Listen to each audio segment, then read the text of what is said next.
నమస్తే, welcome to red TV. నేను మీ Ali. PCC పదవి చేపట్టిన తర్వాత వైఎస్ షర్మిల మొదటిసారిగా నెల్లూరు రాబోతున్నారు. అయితే ఎలాంటి ఏర్పాటు చేశారు ఏంది అనేది మనతో మాట్లాడేందుకు డీసీసీ అధ్యక్షులు దేవకుమార్ రెడ్డి గారు మనతో ఉన్నారు. ఎంత మాట్లాడదాం సార్. నమస్తే. రేపు షర్మిల నెల్లూరు రాబోతున్నారు, ఎలాంటి ఏర్పాటు చేశారు? మామూలుగా షెడ్యూల్ ప్రకారం రేపు నెల్లూరు ప్రోగ్రాం ఈవినింగ్ 3 గంటలకు ఇందిరాభవన్లో ఏర్పాటు చేయడం జరిగింది. జిల్లా కాంగ్రెస్ పార్టీ ఆధ్వర్యంలో ఒంగోలు నుంచి రేపు ఆఫ్టర్ లంచ్ బయలుదేరి నెల్లూరుకి 3 గంటలకు వచ్చే ఇది ఉంది. నెల్లూరు ముందు కోవూరు నియోజకవర్గంలో నెల్లూరు గ్రాండ్ హోటల్ దగ్గర కాంగ్రెస్ పార్టీ కార్యకర్తల శ్రేణులు బైక్ ర్యాలీతో వాళ్ళని ఇక్కడికి తీసుకురావడం జరుగుతుందామని ఇందిరాభవన్కి. అట ఆ ఒక రూట్ వచ్చి నెల్లూరు గ్రాండ్ నుంచి కోవూరు నియోజకవర్గం నెల్లూరు గ్రాండ్ నుంచి నేరుగా Inamadugu centre, Venkateswarapuram, Penna bridge, Atmakur bus stand, పూలేబొమ్మ దగ్గర తీసుకొని బోసుబొమ్మ, కనకమహల్ సెంటరు నేరుగా ఇందిరాభవన్కి రావడం జరుగుతుంది. ఇక్కడ ముఖ్యమైనటువంటి కాంగ్రెస్ పార్టీ సమన్వయకర్త, జిల్లా నియోజకవర్గ స్థాయి సమన్వయకర్తలు, మండల కాంగ్రెస్ పార్టీ అధ్యక్షులు, అనుబంధ సంఘాలు, పార్టీ అనుబంధ సంఘ అధ్యక్షులు, ఆ కార్యవర్గాలు, ముఖ్యమైన కాంగ్రెస్ పార్టీ జిల్లా నాయకులతో, జిల్లా కాంగ్రెస్ పార్టీ కార్యవర్గంతో, రాష్ట్ర కాంగ్రెస్ పార్టీలో సభ్యులుగా పదవులు ఉన్నటువంటి నాయకులతో అందరితో కూడా ఆమె సమావేశం కావడం జరుగుతుంది. రేపు కొంతమంది పార్టీలో చేరేటటువంటి కొంతమంది పేర్లన్నీ కూడా మాకు ఇవ్వడం జరిగింది. ఆమె సమక్షంలో వాళ్ళందరినీ కూడా పార్టీలో చేర్చడం జరుగుతుంది. అంటే పూర్వంలో కాంగ్రెస్లో ఉన్న వాళ్ళందరూ కూడా ఈ రేపు షర్మిల రాకతో అందరూ చేరే అవకాశాలు కనిపిస్తున్నాయా? పూర్వంలో కాంగ్రెస్ పార్టీలో ఉన్న వాళ్ళందరూ కూడా ఇతర పార్టీలో ఉన్నారు. ఇప్పుడు ఆలోచనలు అయితే ఉన్నాయి. అది పూర్తి స్థాయిలో అంటే ముఖ్యమైన పదవుల్లో ఉండేవాళ్ళు. కాంగ్రెస్ పార్టీ కార్యకర్తల్లో రాజశేఖర రెడ్డి గారు, పాత కాంగ్రెస్ కార్యకర్తలు అయితే చాలా కాంగ్రెస్ పార్టీలోకి వచ్చేదానికి సిద్ధంగా ఉన్నారు, వచ్చున్నారు కూడా. ఆల్రెడీ మాతో సంప్రదించడం జరిగింది, కొంతమందిని చేర్చుకోవడం కూడా జరిగింది. ఇప్పుడు ముఖ్యంగా ఒక ముఖ్యమైనటువంటి కొంతమంది ఒక ఆర్గనైజేషన్ నడిపిన వాళ్ళు, గతంలో వేరే పొలిటికల్ పార్టీలో ఉన్న వ్యక్తులు కూడా ఆమె సమక్షంలో చేరడం జరుగుతుంది. షర్మిల పీసీసీ పదవి చేపట్టక ముందు ఎలా ఉంది, చేపట్టిన తర్వాత ఎలా ఉంది? డెఫినెట్గా షర్మిల గారు వచ్చిన తర్వాత ఒక జోష్ అయితే వచ్చింది కాంగ్రెస్ పార్టీలో. రాష్ట్ర వ్యాప్తంగా ఆమె వైఎస్ఆర్ కాంగ్రెస్ పార్టీని చేసేటువంటి పరిపాలన విధానాలను ఆమె విమర్శిస్తుంది.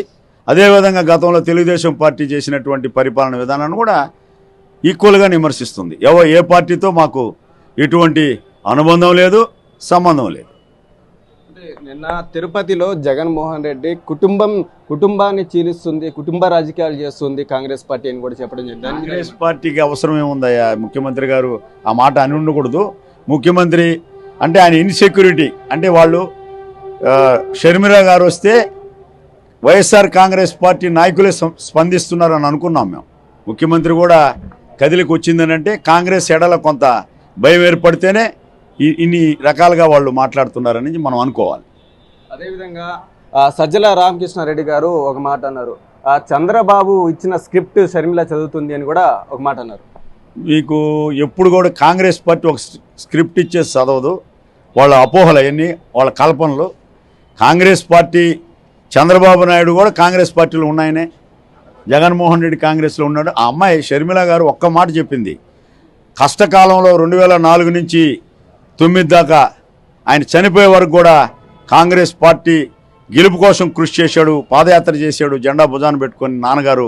ఈరోజు ఇదే కష్టంలో కాంగ్రెస్ పార్టీ ఉన్నప్పుడు నేను వచ్చాను, నాన్నగారి ఆత్మశాంతి కోసం రాహుల్ గాంధీని ప్రధాని చేయాలనే నేను వచ్చాను, ఆయనకి అండగా నిలబడదాం మనందరం, మీరందరూ కూడా నాకు అండగా నిలబడని అన్న తర్వాత కాంగ్రెస్ పార్టీ పెద్దలు జాతీయ స్థాయిలో నిర్ణయం తీసుకొని ఆమెను కాంగ్రెస్ పార్టీలో చేర్చడం జరిగింది.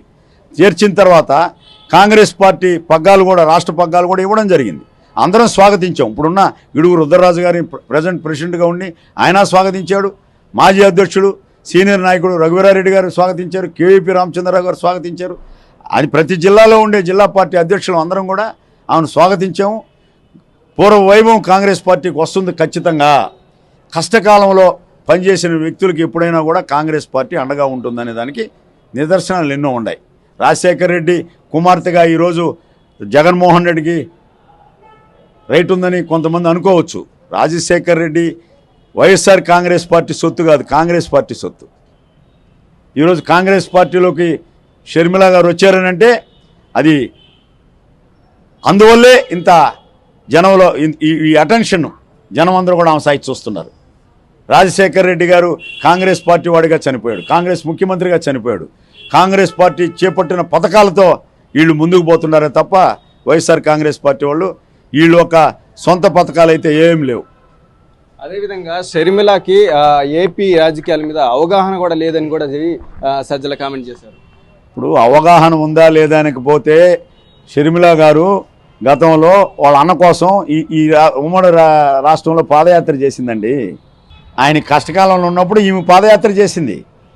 వీళ్ళు తెలిసి మాట్లాడతారో తెలియక మాట్లాడతారో నాకు తెలీదు. మీరు సమస్యలు మీరు పెట్టుకొని కాంగ్రెస్ పార్టీకి సేవ చేస్తారన్న వస్తే కాంగ్రెస్ మీద నిందలేస్తారు. రాజశేఖరని చంపేసింది కాంగ్రెస్ అంటారు. వీళ్ళకి అసలు అవగాహన నుండి మాట్లాడుతున్నారా లేదా అనేది జనం కూడా చర్చించుకుంటున్నారు. ఇటువంటి పొరపాటు మాటలు మాట్లాడడం సజ్జల రామకృష్ణారెడ్డి గారికి తగదు. అదే విధంగా ఇంకో మాట కూడా అన్నారు, వివేకానంద రెడ్డి కాంగ్రెస్ లో ఉన్నారు, ఏమైంది ఇప్పుడు షర్మిలకు కూడా అదే అవుతుంది కూడా. అట్లాంటప్పుడు మీరు గమ్ము ఉండండి. మీరు ఎందుకు అనవసరంగా ఆమెను విమర్శించడం? మీకు భయం లేకపోతే షర్మిలమ్మని గురించి మాట్లాడాల్సిన అవసరమే ఉంది. వైఎస్ రాజశేఖర రెడ్డి ఉన్నాడు, ఆయన మీతో ఉన్నాడు, తర్వాత కాంగ్రెస్లో కూడా ఉన్నాడు. ఆ రోజు ఆయన చనిపోయి ఉన్నాడు రాజశేఖర రెడ్డి. ఆ సానుభూతి పవనాలు వేరే. ఈరోజు ముఖ్యమంత్రిగా నువ్వు ఎంతవరకు పనిచేసావు, నిన్ను నమ్మి ఓటేసారు రాష్ట్ర ప్రజలు, నువ్వు ఎంతవరకు పనిచేసావు అనే దాన్ని బట్టి ఉంటుంది. ఈరోజు ఆనాడు వైఎస్ వివేకానంద రెడ్డికి ఇప్పుడుండే పరిస్థితులకు చాలా తేడా ఉంది. ఈ రెండు నెలల్లో 70 రోజులు ఎన్నికలు ఉన్నాయి. మీరు ఈ రాష్ట్రంలో రాజధాని లేదు, అభివృద్ధి లేదు. ఎంతసేపటికి ఒక 4 సంక్షేమ పథకాలు చూపిస్తున్నారే తప్ప సంక్షేమంతో పాటు అభివృద్ధి చూపించుంటే ఆయన ఆదరిస్తారు, దానికి మేమేం కాదనం. కాకపోతే రాజధాని అంశంలో కానీ బీజేపీకి వీళ్ళిద్దరూ షర్మిల గారు ఒకటి చెప్తున్నారు, బీజేపీ ప్రభుత్వం ఇండైరెక్ట్గా పరిపాలిస్తుంది 10 ఏళ్ల నుంచి రాష్ట్రంలో. ఆయన తెలుగుదేశం పార్టీ అధికారంలో ఉన్నప్పుడు చంద్రబాబు నాయుడు వాళ్ళని భుజానికి ఎత్తుకున్నాడు. ఇప్పుడు ఈయన అధికారంలోకి వచ్చిన తర్వాత వాళ్ళని భుజానికి ఎత్తుకొని ఈయన పరిపాలిస్తున్నాడు. ఇద్దరు చేసింది ఆ తప్పే. ఇప్పుడు కూడా కలిసి చేస్తున్నారు. అందువల్ల ఈ రాష్ట్రంలో బీజేపీ పార్టీకి ఓట్ బ్యాంక్ అవసరం లేదు. వాళ్ళిద్దరు ఎవరు గెలిచినా ఆయన ఓట్ బ్యాంక్ అనుకొని వాళ్ళు వ్యవహరిస్తున్నారు. దానికే కాంగ్రెస్ పట్ల జనాన్ని చూస్తున్నారు. షర్మిల నాయకత్వాన్ని ఆదరిస్తున్నారు, ఆమెను స్వాగతిస్తున్నారు, ఆమె బ్రహ్మరథం పడుతున్నారు రాష్ట్రంలో.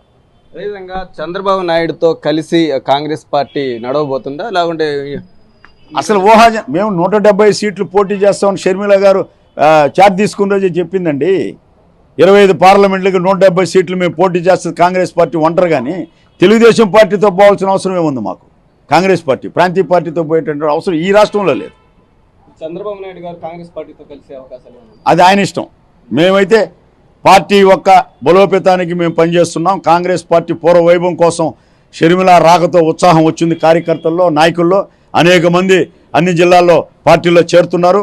ఆ దశలో ఇక్కడ కూడా 10 రోజులు కాదు, ఇంకా 10-15 రోజులు అనేక మార్పులు జరుగుతాయి నెల్లూరు జిల్లాలో అని మేము భావిస్తున్నాం.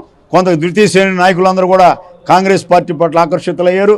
తప్పకుండా కాంగ్రెస్ పార్టీలో కొంతమంది రేపు ఆమె షర్మిల సమక్షంలో ముఖ్యమైన నాయకులు కండవలు వేసుకోవడం జరుగుతుంది. Okay, thank you. ఇది పరిస్థితి. షర్మిల గారు పిసిసి పగ్గాలు చేపట్టిన తర్వాత ఆంధ్రప్రదేశ్లో ఒక జోష్ అనేది నెలకొనింది. అయితే అందరూ కాంగ్రెస్ వైపే చూస్తున్నారు. ఆఖరికి జగన్మోహన్ రెడ్డి కూడా విమర్శించినారంటే కాంగ్రెస్ పార్టీ గ్రాఫ్ అనేది చాలా వరకు పెరిగిందని కూడా చెప్తున్నారు.